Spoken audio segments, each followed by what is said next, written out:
की तुलना मजहब से करने का अर्थ एक गंदी नाली की तुलना एक समुद्र से करना है। आप कहां हैं, कौन है, किससे तुलना कर रहे हैं? और उस तुलना में अपने समय बर्बाद करने पर तुले हुए हैं। और खामखा उनको नहीं, इनको हम पढ़ाएंगे और इनको हम लिखाएंगे, इनको सब्सिडी देंगे। अरे दो किस्म की फिलॉसफी हैं। सनातनी गुरुकुल में पढ़ता है, गुरुकुल से पढ़ने के बाद हवाई जहाज उड़ाने की टेक्निक सीखता है, हवाई जहाज बनाता है और हवाई जहाज उड़ा देता है। वो मदरसे में पढ़ता है और एयरपोर्ट उड़ा देता है। कौन से तुलना कर सकते हैं आप? उसकी तो यह स्थिति है कि वो यहां बांध के कहीं कूद जाता है। और इतने विद्वान लोग हैं कि प्रॉफिट मोहम्मद साहब ने कहा ना मेरी कोई तस्वीर होगी, ना कोई मेरी मजार होगी। और सच में उनकी कोई तस्वीर थोड़ी नहीं है।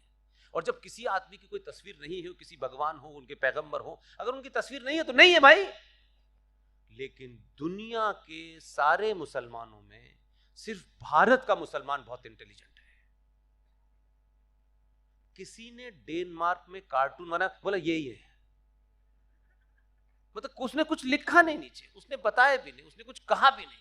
कार्टून देखते ही कहते हैं देखिए साहब ये उनका है। भाई हमने कहां लिखा है? तुम ही पहचान लेते हो यार, तुम ही आग लगाते हो। हमने तो नहीं कहा कि भाई ये उनका कार्टून है, अपने आप पहचान लेते हो बिना बताए। तो ये तुम्हारी प्रॉब्लम है, हमारी प्रॉब्लम नहीं है भाई। और डेनमार्क में हुआ है, आग यहां लगा रहे हो, हिम्मत नहीं है डेनमार्क जाने की। अब ये गाजा पट्टी क्यों नहीं जा रहे? डॉक्टर मोहन गुप्ता उस शहर में रहते हैं, वहां वो जो जोकर है एक, ऊंचा पजामा, लंबी शेरवानी, गोल टोपी पहने घूमता रहता है और दुनिया की बकवास करता है। हम गाजा में ये कर देंगे। अबे औकात नहीं तुम्हारी गाजा पट्टी में गजक बेचने की, तुम साले वहां जाके क्या करोगे बे? जाओ ना वहां, अगर मर्द हो तो तुम, और मर्द मुजाहिद और इस्लाम के मानने वाले हो, बम लगाओ और जाके इजराइल में जाके कूद के दिखाओ ना।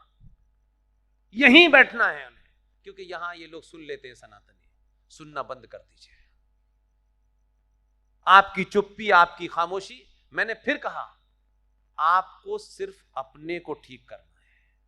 आपने ठीक करने का सिलसिला 700 साल में पहली बार शुरू किया है, इसे अगले 200 साल तक चलाए रहिए। ये पजामा, कुर्ता, शेरवानी भूल जाइए।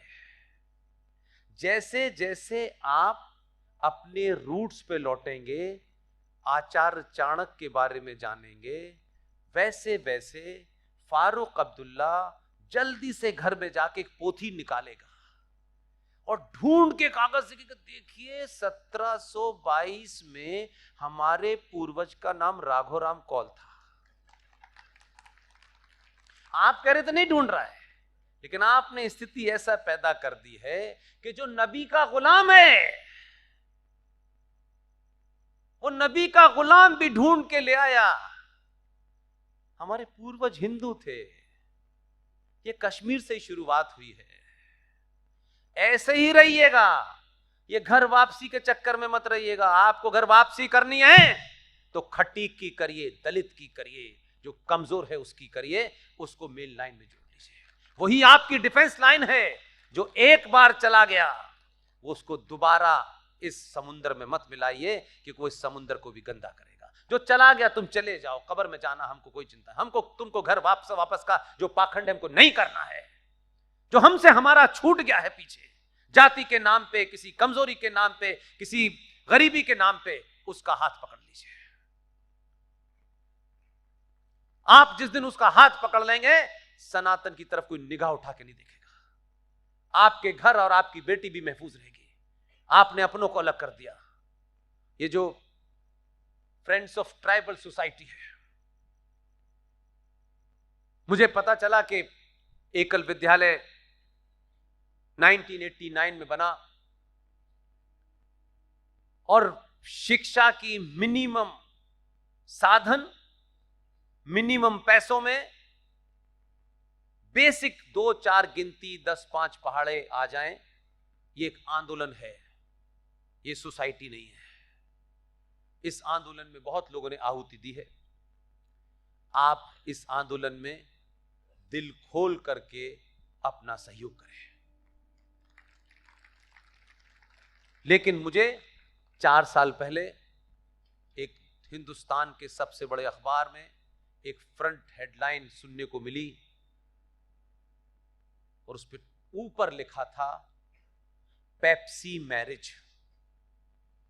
अब उस हेडलाइन से मैं समझ नहीं पाया, मुझे बाद में पता चला कि जो मां शबरी के वंशज हैं, जो आदिवासी हैं, जिनका जिक्र रामायण में भी है, उनमें से वो इतनी एब्जेक्ट पॉवर्टी में रह रहे हैं, इतने बुरी स्थिति में रह रहे हैं कि ये जो आए हैं अंकल सैम, ये पहुंचते हैं, सोचिए ऑस्ट्रेलिया से एक परिवार चल के, कहां ऑस्ट्रेलिया, वहां से चल के आपके उड़ीसा में आ गया वो आदमी, और उड़ीसा में उनको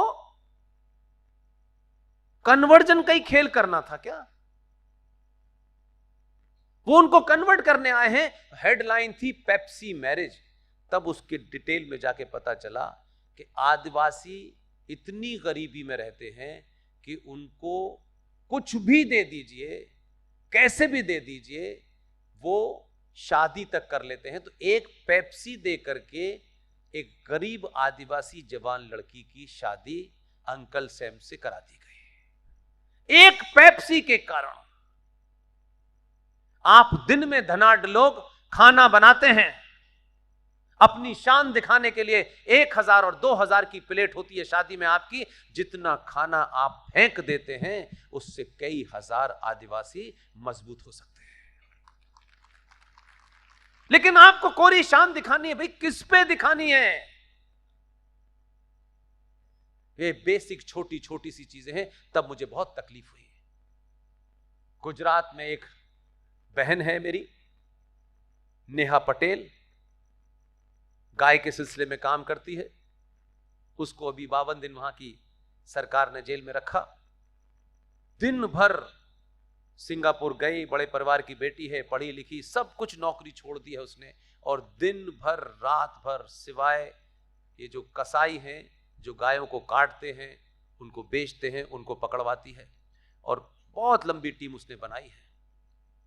इसलिए मैं आपसे एक ही वादा करवाना चाहता हूं कि आज के बाद आपकी निजी पहचान क्या है उस पर गर्व कीजिए, खूब गर्व कीजिए। लेकिन आपकी निजी पहचान आपके घर की चौखट के अंदर तक है। आप ब्राह्मण होने पे घमंड है, खूब करिए, ठाकुर होने पे करिए, लेकिन आपका सरनेम वैसे ही है जैसे मकान नंबर अलग अलग करना पड़ता है ताकि चिट्ठी सही जगह पहुंच जाए। घर की चौखट से बाहर निकलने के बाद आप सिर्फ सनातनी हैं। हमारे लोगों से गलतियां हुई होंगी, राजनीतिक कारणों से हुई होंगी, कुछ गुस्से में हो गई होंगी, कुछ गलतफहमी में हो गई होंगी। उन गलतियों को बढ़ाना नहीं है, उसको पाटने की कोशिश करनी है। 1984 की जो गलती हुई, उस गलती में बहुत कुछ हमने खोया। जिन्होंने सनातन सभ्यता के लिए, उस ब्राह्मण परिवार ने अपने घर से एक बच्चे को सरदार बनाया, उसको कृपाण रख दी, उसको पगड़ी दी, उसको कड़ा दिया, और उसने उस परिवार की रक्षा, उस धर्म की रक्षा उसने की। कुछ गलती से जानबूझ करके किसी एजेंडे के तहत 1984 हुआ। उसमें बहुत सारे किस्से कहानियां हैं, अब वो समय नहीं है। लेकिन समय ये है कि जिनके साथ हुआ है उनके पास बैठें, उनको गाली न दें, क्योंकि वो हमारे वॉरियर थे, वो वॉरियर हैं और वॉरियर रहेंगे। इसलिए मुझे पास कोई और शक्ति नहीं थी, न मेरे पास कोई और एजेंडा था। मैंने बहुत मनन करने के बाद उस इशू को इसलिए नहीं उठाया कि उससे कोई बाहर। मैं न कोई राजनीतिक आदमी हूं, मेरी बहुत छोटी सी दुनिया है, घर में 3 लोग हैं और मैं हूं, बाकी दुनिया सब बाहर की है। मैंने कभी किसी एजेंडे को निजी स्वार्थों के लिए नहीं करा। उसमें मेरा एक स्वार्थ था कि हम एक ऐसी मुहिम चलाएं कि हम शायद वो गहरे जख्म जो उनको लगे हैं, जिनके कारण वो आहत हैं, और उसको समय समय पे कुछ महामूर्ख लोग उसको बढ़ा भी देते हैं, हम उस मुहिम से हम उसमें कुछ कर नहीं सकते थे।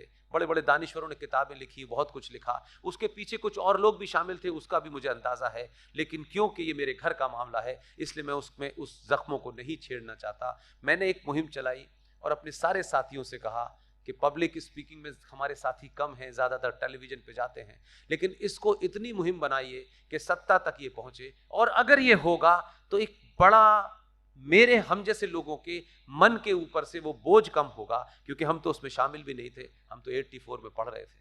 लेकिन अगर कुछ लोगों ने किया है, हम उनको सज़ा नहीं दे सकते, सज़ा सत्ता देगी। लेकिन हमने एक मुहिम चलाई कि भाई ये बताइए कि फूल वाले चचा का जन्मदिन 14 नवंबर को होता है, इसमें तो कोई बुराई नहीं है, कभी ना कभी तो पैदा हुए होंगे, उस पर तो कोई दिक्कत नहीं, लेकिन आपने फूल वाले चचा के जन्मदिन को बाल दिवस क्यों मनाया? ये अत्याचार बच्चों पे क्यों किया आपने? इतिहास बताता है कि उन्हें बच्चों से प्यार था। जो इतिहास बता रहा है तो उन्हें तो बच्चों की मम्मी से ज्यादा प्यार था, बच्चों में कहां इंटरेस्टेड थे, वो तो बहाना था घर पहुंचने का। तो बच्चों के साथ नाइंसाफी कि आपका बच्चा जब बस स्कूल में जाए और कोई उससे पूछे कि चिल्ड्रंस डे कब मनाते हो, कि जब चाचा नेहरू जिस दिन पैदा हुए थे। तो चाचा नेहरू के किस्से यही नहीं है, बाहर वालों को भी पता है, उनके किस्से बहुत दूर तक हैं।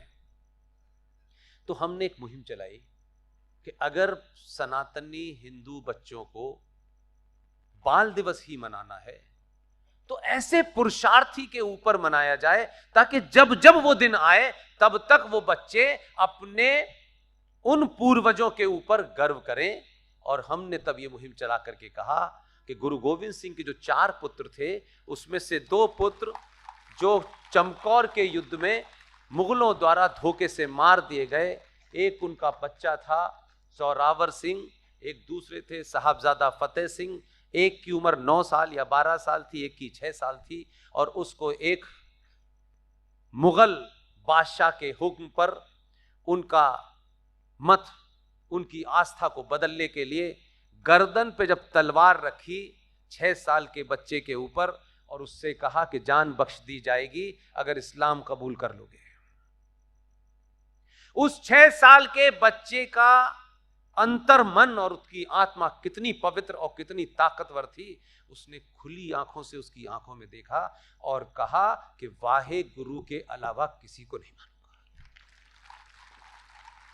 दोनों बच्चों को दीवार में चिनवा दिया गया, जो चाहे पंजाब में जाके देख ले, पूरी कहानी लिखी हुई है, ये कोई मनगढ़ंत कहानी नहीं है जो दुनिया में चल रही है। दोनों को जिंदा चिनवा दिया गया। ये घटना घटी, उनकी दादी को जब ये खबर मिली तो उन बच्चों की दादी गुर्जरी देवी का हार्ट फेल हो गया। अब अगर आपका बच्चा आज आपसे पूछता है वो अच्छे नहीं है, वो बुरे नहीं है, तो जो 4 साल का 5 साल का बच्चा जब बाल दिवस की इस कहानी को सुनेगा तो एक साथ पता चलेगा आताताई कौन था, पागल कौन था, जिहादी कौन था, राक्षस कौन था और हम कौन थे। लेकिन ये मुहिम हमने किसी एजेंडे के लिए, हमारा तो अपना एजेंडा था कि आवाज वहां तक जानी चाहिए, हम आवाज देते रहे, हर जगह देते रहे। हमने कोई मेमोरेंडम नहीं दिया, हमने कभी किसी नेता से मिलने की ना कोई पहले इच्छा थी ना भिक्षा थी। हमारी कान की आवाज चली गई और एक दिन यकायक ये घोषणा हो गई कि अब से बाल दिवस 29 दिसंबर को उन बच्चों की शहादत वाले दिन मनाया जाएगा। अगर सभ्यताओं की लड़ाई लड़नी है तो उन बहुत छोटे छोटे स्वार्थों से निकल के जाइए, हम में से कोई नहीं रहेगा। लेकिन जब जब यह होगा तब तक डॉट बराबर जिक्र भी अगर हमारा आएगा तो हमारा जीवन सफल है। ऐसे बहुत सारे काम हैं, उसी मुहिम में कई 2-3 काम चल रहे हैं। उम्मीद है, क्योंकि उस आदमी को इतना पता है कब करना है, कितना करना है, कैसे करना है, क्योंकि वो जिन विपरीत स्थितियों में बैठा है उसको हम इमेजिन नहीं कर सकते हैं। हम ये नहीं सोच सकते कि अब तो 303 है, दुनिया पलट दे। ये नहीं होता मेरे भाई। पूरी दुनिया में कहां कहां क्या हो रहा है इसका अंदाजा है नहीं आपको, और आप जान करके भी नहीं जानना चाहते। इसलिए से सवाल मत कीजिए, सवाल मत कीजिए। हां, लेकिन मैं आपसे ये जरूर चाहता हूं उन मुद्दों